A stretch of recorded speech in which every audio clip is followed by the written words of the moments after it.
सत्य को नारायण के रूप में पूजना ही सत्य नारायण की पूजा है। इसका दूसरा अर्थ यह है कि संसार में एकमात्र नारायण ही सत्य है, बाकी सब माया है। सत्य में ही सारा जगत समाया हुआ है। सत्य के सहारे ही शेष भगवान पृथ्वी को धारण करते हैं। व्रत करने वाले पूर्णिमा, संक्रांति या एकादशी के दिन सायंकाल स्नान आदि से निवृत्त होकर पूजा स्थान में आसन पर बैठकर श्री गणेश, गौरी, वरुण, विष्णु सभी देवताओं का ध्यान करके पूजन करें और संकल्प करें कि मैं श्री सत्यनारायण स्वामी का पूजन व कथा श्रवण सदैव करूंगा। पुष्प हाथ में लेकर श्री सत्यनारायण का ध्यान करें। यज्ञ, पवित्र पुष्प, नैवेद्य आदि से युक्त होकर स्तुति करें। हे भगवान, मैंने श्रद्धा पूर्वक फल, जल आदि सब सामग्री आपको अर्पण की है। इसे स्वीकार कीजिए। मेरा आपको बारंबार नमस्कार है। इसके बाद श्री सत्यनारायण की कथा पढ़ें, सुने और दूसरों को भी सुनाएं। तो चलिए सुनते हैं श्री सत्यनारायण भगवान की कथा।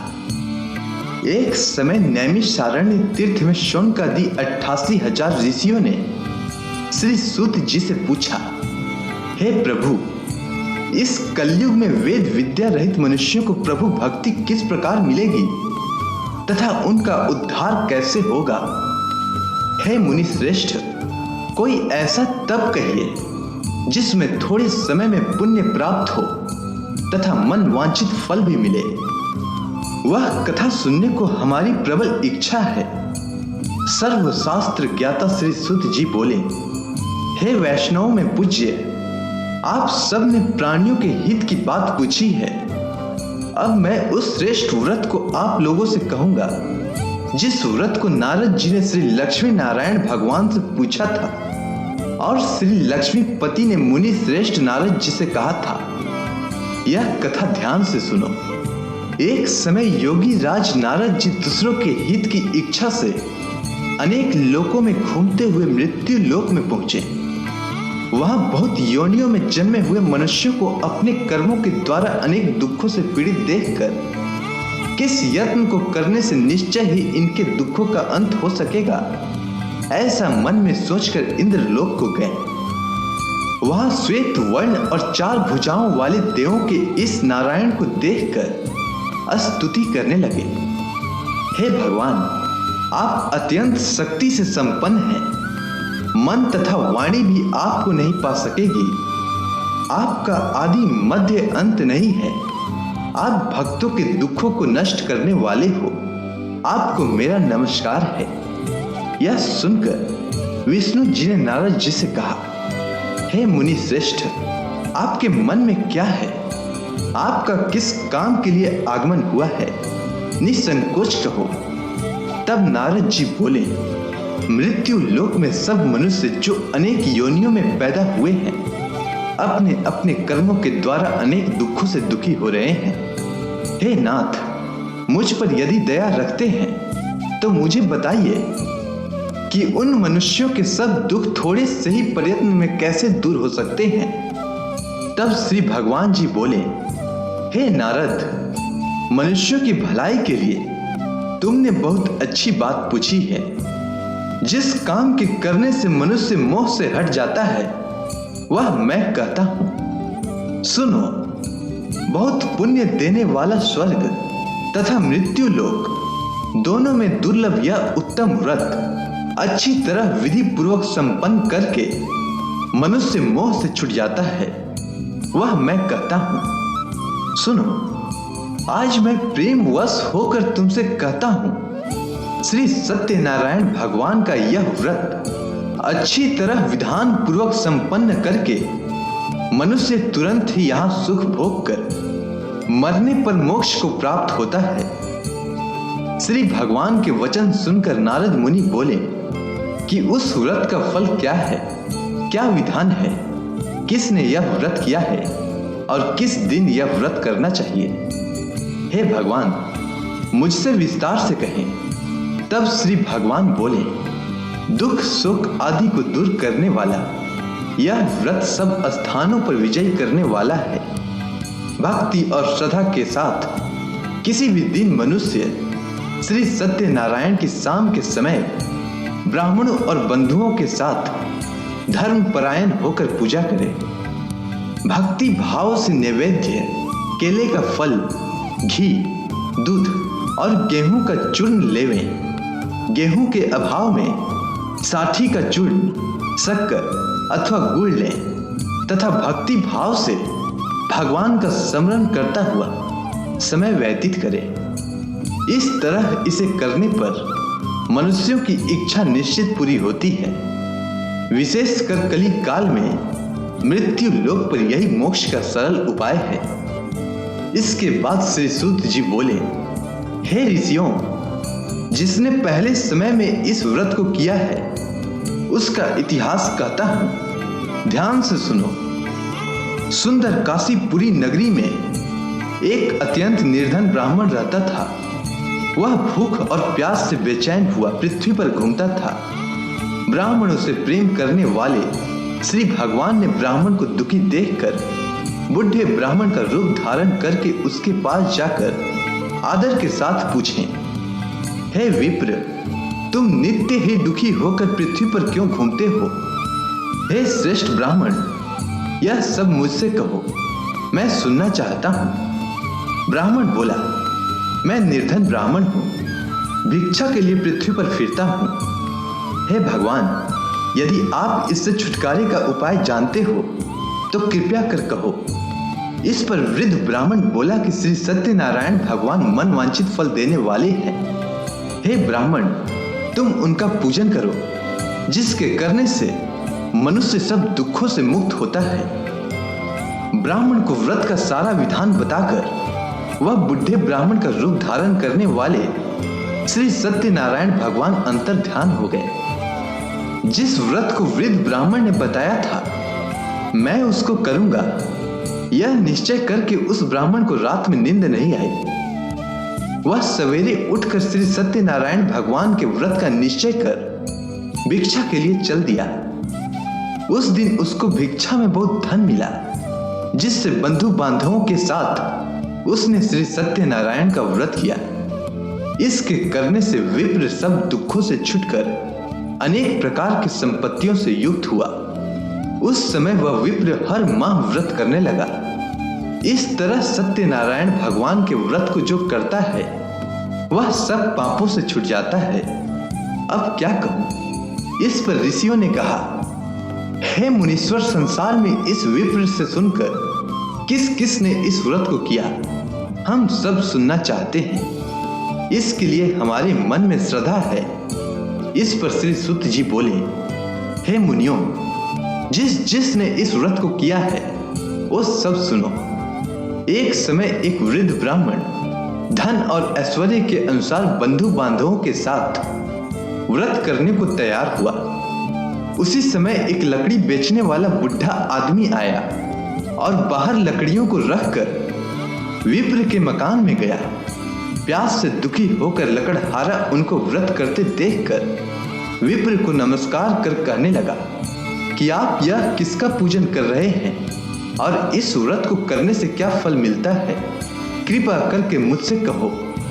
इस पर ब्राह्मण ने कहा, सब मनोकामनाओं को पूरा करने वाला यह श्री सत्यनारायण भगवान का व्रत है। इनकी ही कृपा से मेरे यहाँ धन धान्य आदि की वृद्धि हुई है। विप्र से इस बारे में जानकर लकड़हारा बहुत प्रसन्न हुआ।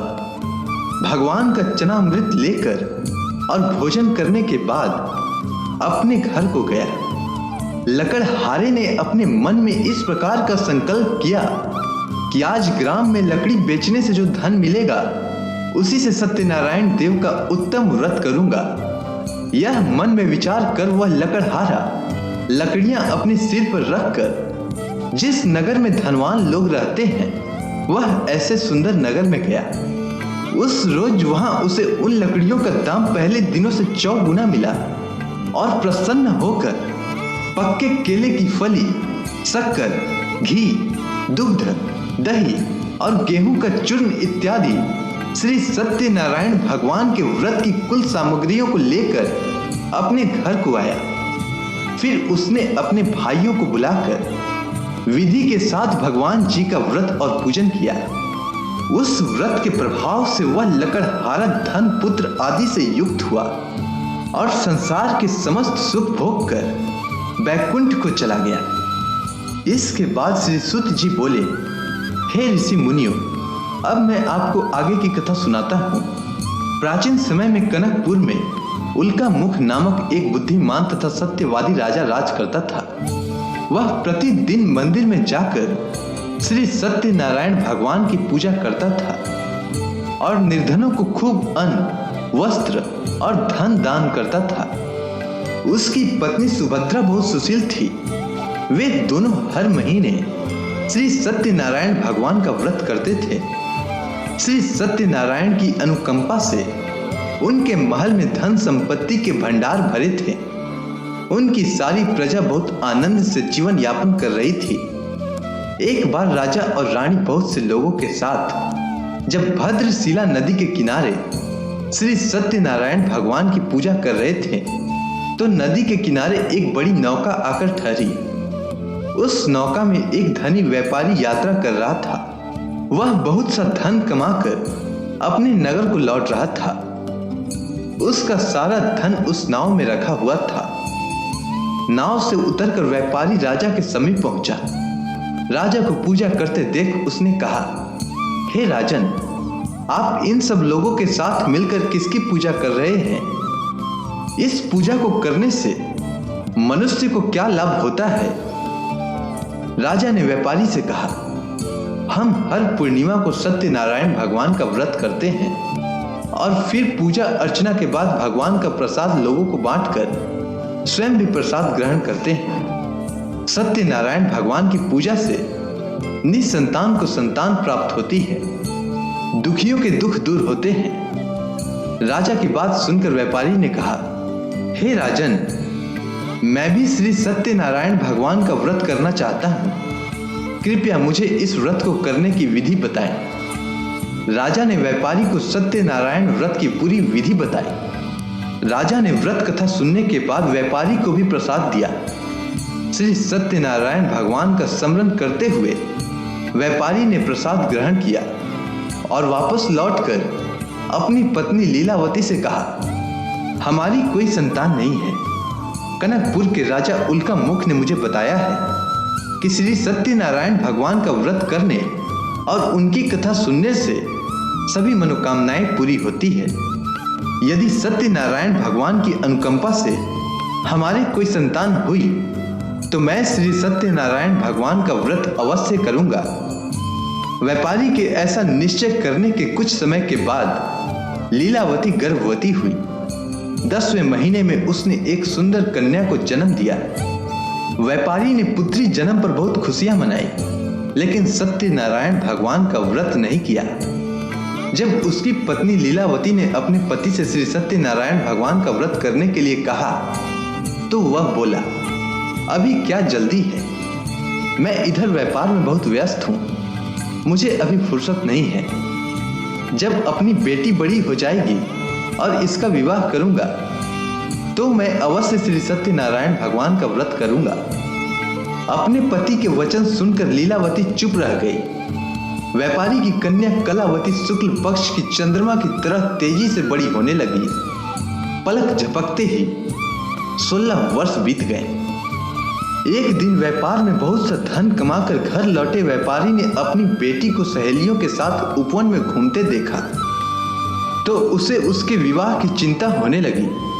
व्यापारी ने कलावती के लिए सुयोग्य वर ढूंढने के लिए अपने सेवकों को दूर दूर के नगरों में भेजा। व्यापारी के सेवक कंचनपुर नगर में पहुंचे। उस नगर में उन्होंने एक वणिक पुत्र को देखा। वणिक का बेटा अत्यंत सुंदर और गुणवान था। सेवकों ने वापस लौटकर व्यापारी को उस वणिक के बेटे के बारे में बताया। व्यापारी उस सुंदर लड़के को देखकर बहुत प्रसन्न हुआ और कलावती का विवाह बहुत धूमधाम से उसके साथ कर दिया। दहेज में उसके माणिक पुत्र को बहुत सा धन दिया। कलावती का विवाह भी हो गया। लेकिन व्यापारी ने श्री सत्यनारायण का व्रत नहीं किया। लीलावती ने अपने पति से कहा, नाथ, आपने कलावती के विवाह पर श्री सत्यनारायण भगवान का व्रत करने का निश्चय किया था, अब तो आपको व्रत कर लेना चाहिए। पत्नी की बात सुनकर व्यापारी ने कहा, अभी तो मैं अपने दामाद के साथ व्यापार के लिए जा रहा हूँ। व्यापार से लौटने पर श्री सत्यनारायण भगवान का व्रत पूजा अवश्य करूंगा। यह कहकर व्यापारी ने कई नावों में सामान भरा और अपने दामाद तथा सेवकों के साथ व्यापार के लिए निकल पड़ा। उस व्यापारी द्वारा बार बार व्रत का निश्चय करने और फिर व्रत न करने से सत्यनारायण भगवान क्रोधित हो गए और व्यापारी को दंड देने का निश्चय किया। व्यापारी अपने दामाद के साथ रत्नसारपुर में पहुंचकर व्यापार करने लगा। एक दिन कुछ चोर महल में चोरी करके भाग रहे थे। सैनिक उनका पीछा कर रहे थे। भागते हुए चोरों ने सैनिकों से बचने के लिए चोरी का धन अवसर पाकर व्यापारी के नाव में छिपा दिया। खाली हाथ चोर आराम से भाग गए। चोरों का पीछा करते हुए सैनिक व्यापारी के पास पहुंचे। उन्होंने व्यापारी की नाव की तलाशी ली तो उन्हें राजा का चोरी किया गया धन मिल गया। तब सैनिक व्यापारी और उसके दामाद को बंदी बनाकर राजा के पास ले गए। राजा ने उन दोनों को बंदी गृह में डाल दिया और उनका सारा धन ले लिया। श्री सत्यनारायण के प्रकोप से उधर लीलावती पर भी मुसीबतों का पहाड़ टूट पड़ा। उसके घर में चोरी हो गई और चोर सारा धन चुराकर ले गए। घर में खाने के लिए भी अन्न नहीं बचा। भूख प्यास से व्याकुल होकर व्यापारी की बेटी कलावती एक ब्राह्मण के घर गई। उस ब्राह्मण के घर में श्री सत्यनारायण भगवान की व्रत कथा हो रही थी। उसने भी वहां बैठकर व्रत कथा सुनी और प्रसाद लिया। घर लौटकर कलावती ने अपनी मां लीलावती को सारी बात बताई। इसके बाद लीलावती कलावती से श्री सत्यनारायण भगवान की व्रत कथा की बात सुनकर लीलावती ने भी व्रत करने का निश्चय किया। अगले दिन लीलावती ने अपने परिवार और आसपास के लोगों के साथ श्री सत्यनारायण भगवान की पूजा की। पूजा के बाद सबको प्रसाद बांटकर स्वयं भी प्रसाद ग्रहण किया। लीलावती ने अपने पति और दामाद के घर लौट आने की मनोकामना से श्री सत्यनारायण भगवान का व्रत किया था। लीलावती के विधि पूर्वक व्रत करने और प्रसाद ग्रहण करने से श्री सत्यनारायण भगवान ने प्रसन्न होकर उसकी मनोकामना पूरी की। उन्होंने राजा चंद्रकेतु को स्वप्न में दर्शन देकर कहा, हे राजन, व्यापारी और उसका दामाद बिल्कुल निर्दोष है। सुबह उठते ही दोनों को मुक्त कर दो। उन दोनों का सारा धन भी वापस कर दो। यदि तुमने ऐसा नहीं किया तो मैं तुम्हारा सारा वैभव नष्ट कर दूंगा। इतना कहकर श्री सत्यनारायण भगवान अंतर्ध्यान हो गए। प्रातः होते ही राजा चंद्रकेतु ने अपने मंत्रियों और राज ज्योतिषी से रात के स्वप्न के बारे में बताई। सबने व्यापारी और उसके दामाद को छोड़ देने के लिए कहा। राजा चंद्रकेतु ने तुरंत उस व्यापारी और उसके दामाद को छोड़ दिया। उनका सारा धन भी वापस कर दिया। इस प्रकार श्री सत्यनारायण भगवान की अनुकंपा से व्यापारी और उसका दामाद दोनों खुशी खुशी अपने नगर को लौट गए। इसके बाद श्री सुत जी बोले, उस व्यापारी ने अपने दामाद के साथ शुभ मुहूर्त में नाव द्वारा रत्नसारपुर से प्रस्थान किया। लंबी यात्रा करने के बाद व्यापारी ने एक नगर के किनारे नाव को रोककर भोजन किया और फिर दोनों विश्राम करने लगे। तभी श्री सत्यनारायण भगवान साधु के रूप में व्यापारी के पास पहुंचे और पूछा, हे वणिक, तेरी नाव में क्या सामान लदा हुआ है? व्यापारी ने मन ही मन सोचा, साधु अवश्य ही कुछ मांगने की इच्छा से सामान के बारे में पूछ रहा है। यह सोचकर व्यापारी ने झूठ बोला, हे दंडी स्वामी, मेरी नाव में तो बेल और पत्र भरे हुए हैं। व्यापारी के झूठे वचन सुनकर सत्यनारायण भगवान ने क्रोधित होते हुए कहा, हे वैश्य, जो तुमने कहा है वही सत्य होगा। इतना कहकर सत्यनारायण भगवान कुछ दूर जाकर अंतर्ध्यान हो गए। उधर व्यापारी दंडी साधु को वहां से खाली हाथ लौटाकर बहुत प्रसन्न हुआ। लेकिन जब व्यापारी ने अपने नाव में बेल और पत्र भरे हुए देखे तो वह जोर जोर से विलाप करने लगा और मन ही मन अपने झूठ बोलने पर पश्चाताप करने लगा। रोते रोते व्यापारी मूर्छित हो गया। कुछ देर बाद जब उसकी मूर्छा नष्ट हुई तो वह फिर विलाप करने लगा। तब उसके दामाद ने कहा, आप इतना दुखी मत होइए, यह सब उस डंडी साधु के शाप के कारण हुआ है। अतः वही डंडी महाराज हमें इस विपत्ति से छुटकारा दिला सकते हैं। दामाद के वचन सुनकर व्यापारी डंडी साधु की तलाश में चल दिया। कुछ देर ढूंढने पर उसे एक वृक्ष के नीचे डंडी साधु के रूप में सत्यनारायण भगवान मिल गए। व्यापारी ने डंडी साधु के चरणों में गिरकर झूठ बोलने की क्षमा मांगी। डंडी स्वरूप सत्यनारायण भगवान बोले, हे वणिक पुत्र, तेरे बार बार झूठ बोलने के कारण ही मैंने तुझे इतना दंड दिया है। तूने बार बार सत्यनारायण भगवान अर्थात मेरी पूजा करने के लिए कहा, लेकिन कभी पूजा की नहीं। व्यापारी ने तब हाथ जोड़कर कहा, हे भगवान, आप तो दीन दुखियों के कष्ट को दूर करने वाले हैं, सबकी मनोकामनाएं पूरी करते हैं। मेरी इस गलती को भी क्षमा करें। आपके रूप को तो ब्रह्मा भी नहीं जान पाते हैं, फिर भला मैं अज्ञानी कैसे आपकी लीला को समझ पाता।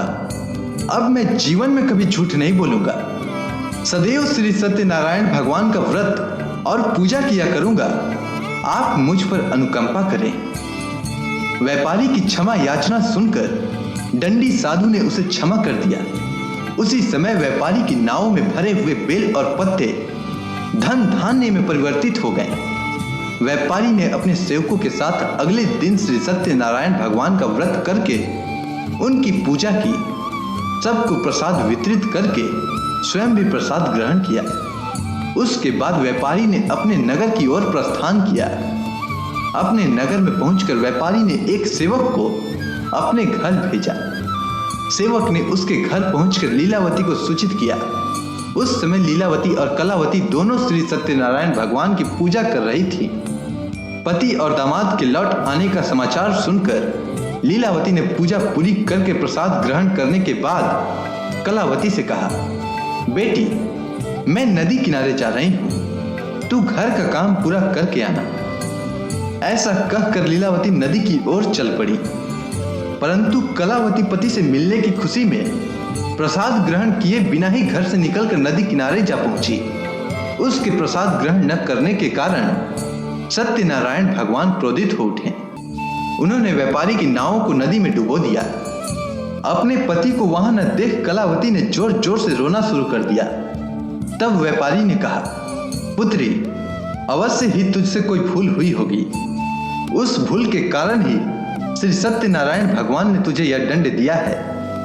तब व्यापारी ने श्री सत्यनारायण भगवान से प्रार्थना की, हे भगवान, मेरे परिवार के किसी स्त्री पुरुष से कोई भूल हुई हो तो उसे अवश्य क्षमा कर देना। तभी आकाशवाणी हुई, हे वणिक पुत्र, तेरी कन्या मेरा प्रसाद ग्रहण किए बिना ही चली आई है। यदि अब घर पहुंचकर तेरी कन्या प्रसाद ग्रहण करके वापस आए तो उसके पति के दर्शन होंगे और डूबी हुई नावें भी जल के ऊपर आ सकेंगी। कलावती ने वैसा ही किया। उसके प्रसाद ग्रहण करके वापस लौटने पर नावें जल के ऊपर आ गई। दामाद भी सुरक्षित नदी से बाहर आया। घर लौटकर व्यापारी ने अपने परिवार और बंधु बांधवों के साथ मिलकर विधि पूर्वक श्री सत्यनारायण भगवान की पूजा की और इस पूजा को करने से उसकी सभी मनोकामनाएं पूरी हुई और वह आनंद पूर्वक जीवन यापन करता हुआ विष्णु लोक को चला गया।